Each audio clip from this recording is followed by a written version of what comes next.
ঈদের পর আপনার নতুন তদন্ত কমিটি গঠন করা হচ্ছে। সেই তদন্ত কমিটি যদি আমিনুল ইসলাম বুলবুলের এগেনস্টে যদি কোনো দুর্নীতি বা কোনো কিছুর অভিযোগ পায় এই ক্রিকেট বোর্ডে, তাকে ইমিডিয়েটলি গ্রেপ্তার করে তার সর্বোচ্চ পরিমাণ তার শাস্তি হওয়া উচিত। কেন আমি এগুলো বলছি বিস্তারিত আপনারা ভিডিওটা দেখেন, তাহলে আপনারা বুঝবেন যে কেন আমিনুল ইসলাম বুলবুলের আপনার বাংলাদেশ ক্রিকেট বোর্ডে থাকা উচিত না, সেইগুলো নিয়ে বিস্তারিত আলোচনা করছি। দেখেন, আমিনুল ইসলাম বুলবুল সে খেলতে এসেছিল টি টোয়েন্টি ইনিংস খেলতে এসে সে এখন টেস্ট খেলতে বসে গিয়েছে এবং ক্ষমতার লোভটা তার ভিতরে এমন ভাবে ঢুকেছে, সে এই ক্রিকেট বোর্ড এখন আর ছাড়তে চাইছে না। তো আপনারা সে যখন বাংলাদেশে এসেছে তার ইন্টারভিউ গুলো দেখলে আপনারা বুঝবেন, সে বলছে আমি একটা কুইক টি-20 ইনিংস খেলতে এসেছি। ভালো কথা, আপনি কুইক টি-20 ইনিংস খেলতে এসেছেন, আপনাকে সাময়িক সময়ের জন্য দায়িত্ব দেওয়া হয়েছিল।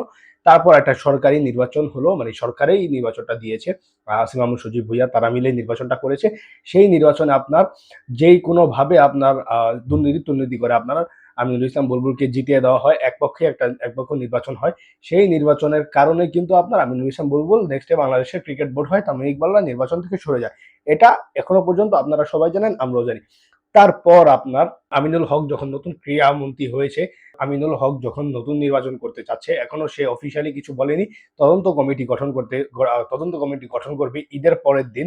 তো ঈদের পরের দিন তদন্ত কমিটি গঠন করবে, এই কথা শুনে যখন আমিনুল ইসলাম বুলবুলরা যখন আপনার প্রেস রিলিজ দেয়, বলে সেখানে আপনার মিডিয়াদের তাদের যে অফিসিয়াল হোয়াটসঅ্যাপ আছে সেখানে আপনার তারা অফিসিয়ালি বলে যে যদি তাদেরকে নিয়ে কিছু করা হয়, এই বোর্ড নিয়ে যদি কোনো কিছু করা হয়, তখন নাকি তারা আইসিসি পর্যন্ত যাবে, বাংলাদেশ ক্রিকেটটা নিষিদ্ধ পরিমাণ হতে পারে। মানে বাংলাদেশকে একটা হুমকি দেওয়া হচ্ছে। আমাদের দেশের এক্স আপনার ক্যাপ্টেন হয়ে প্লেয়ার কিভাবে আপনার বাংলাদেশ ক্রিকেটকে আপনার হুমকি দেয়, আপনি একবার চিন্তা করেন যে একজন এক্স ক্যাপ্টেন আপনার কুইক টি-20 ইনিংস খেলতে এসেছিল, খেলতে এসে আপনি কিভাবে আপনি বাংলাদেশকে আপনি হুমকি দিচ্ছেন, আপনি নতুন ক্রীড়ামন্ত্রীকে হুমকি দিচ্ছেন যে যদি কিছু করা হয় তখন নাকি সে আইসিসির কাছে আবেদন করবে। আইসিসি কি আদৌ কিছু করবে? আপনি কি মনে করেন যে আইসিসি এখানে কোনো স্টেপ নেবে? একদমই না, আইসিসি এখানে বিন্দু পরিমাণ কোনো স্টেপ নেবে না। বরঞ্চ আইসিসি এটাতে আরো খুশি হবে, কারণ এই বোর্ডের কারণে কিন্তু ক্রিকেট ওয়ার্ল্ড কাপটা আমরা খেলতে পারিনি। সেই ওয়ার্ল্ড কাপটা আমাদের বাতিল হয়েছে একমাত্র এই বোর্ডের কারণে। তো আইসিসি সেখানে আমার মনে হয় না কোনো পদক্ষেপ নেবে এবং নেবেও না। দেখেন, আর সে যে বলেছে যে সরকারি হস্তক্ষেপ, আরেকটা কথা আমি নোট করছি, সে যে বলছে যে সরকারি হস্তক্ষেপ যদি করে, যদি সরকার যদি এখানে কিছু করে, তখন নাকি তারা পদক্ষেপ নেবে, স্টেপ নেবে বাংলাদেশ ক্রিকেটের এগেনস্টে। তাহলে আপনি কোন প্রক্রিয়ায় আপনি নির্বাচিত হয়েছেন, আপনি আমাকে সেটা বলেন। আপনি কোন প্রক্রিয়ার মধ্যে গিয়ে আপনি নির্বাচিত হয়েছেন ক্রিকেট বোর্ডে? এবার আপনি আমাকে সেই প্রশ্নের উত্তরটা দেন। আপনি যে প্রক্রিয়ায় আপনি ক্রিকেট বোর্ড হয়েছেন সেটা তো আমরা দেখেছি, আমরা জানি। সেখানে সরকারি হস্তক্ষেপ ছিল। আসিফ মাহমুদ সজীব ভুইয়া সাবেক ক্রীড়া উপদেষ্টা, আপনার তার বা পাওয়ারে আপনি ক্রিকেট বোর্ড হয়েছেন, তার চাওয়াতে আপনি ক্রিকেট বোর্ড হয়েছেন। আপনিও তো সরকারি নির্বাচন করে, মানে সরকারের মতোই তো আপনি, যেহেতু সরকার সেখানে ইনভলভ ছিল, তো আপনি তো সরকারের মাধ্যমেই, সরকারি লোকদের মাধ্যমে আপনি নির্বাচিত হয়েছেন। তখন এখন যদি আমিনুল হক যদি আপনাদেরকে উঠিয়ে দিতে চায়, আপনাদেরকে যদি রাখতে না চায়, তাহলে ভাই আপনার কেন সমস্যা? আমাকে বলেন যে আপনাদের এখন কেন সমস্যা? আপনার তো এখন সমস্যা থাকার কথা না। কারণ আপনিও তো সরকারের সাপোর্ট নিয়ে নির্বাচন করেছেন। আপনার ফারুক আহমেদকে আপনি সরিয়ে দিয়ে আপনি নির্বাচন করেছেন, সেখানে আপনি সরকারি হস্তক্ষেপ করেছেন।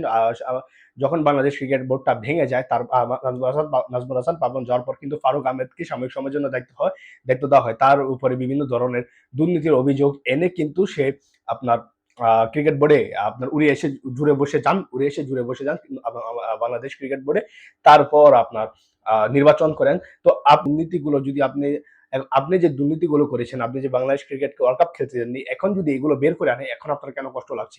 এখন আপনি কেন স্টেপের কথা বলছেন? ভাই, এই আসিফ আকবর, আমিনুল, নাজমুল এদের এগেনস্টে আপনার দ্রুত পদক্ষেপ নেওয়া এবং এদেরকে দ্রুত গ্রেপ্তার করা হোক।